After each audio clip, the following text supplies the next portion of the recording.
So this newly announced multi-year partnership between WWE and TNA. Now, you're someone who's obviously synonymous with TNA wrestling. You played such a big role in putting that company on the map. How did you feel when you heard that news? I think it's great. Especially for all the guys and girls that are with TNA at the moment, because it's TNA is hard to find over here.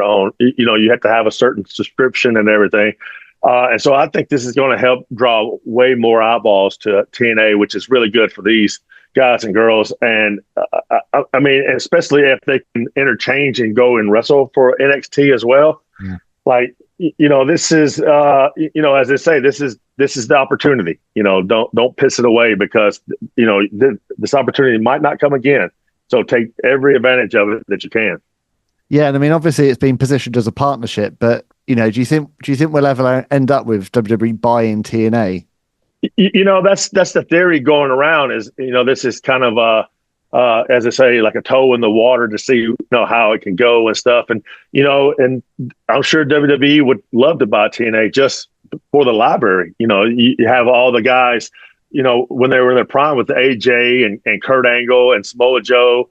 You have all these guys that were in the WWE now that they can show on the library, especially being on Netflix as well now. So and I always say, look, hey, I was down there in NXT. I did 2 shows. I'm undefeated in WWE. So that could be a good storyline. I'm just throwing it out there.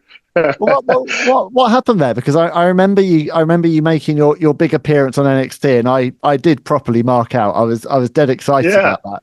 You come on to NXT, you get a couple of wins under your belt. Felt like this was all beginning, but then you didn't actually sign with NXT. What happened there? Yeah, and everybody thinks it's because of the money and all this, whatever. I'm one of the guys, like even Hunter told me, he goes, look, you won't be here long. He goes, Vince loves characters, and you're a character that can work, and you're great on the mic, so you won't be here long at all at NXT, which is fine. Like I wouldn't have mind wrestle at NXT, because a lot of my friends were there as well, before they went to the main roster. But it was something where they sent me the contract first, and I ran through it and stuff. But when I got down there to talk to him about signing it, the dates had changed. It went to a lot more dates, which is fine or whatever. But at the time, me and my wife was trying to have a baby, and we had to do all this other stuff or whatever.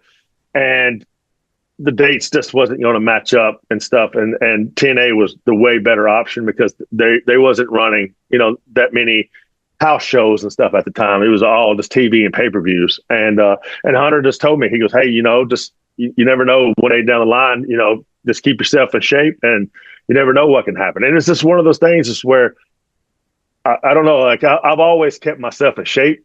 And like I remember Jim Ross saying on his podcast, he goes, whenever you get the call, they're not going to wait for you to get in shape. Yeah. They want you ready to go.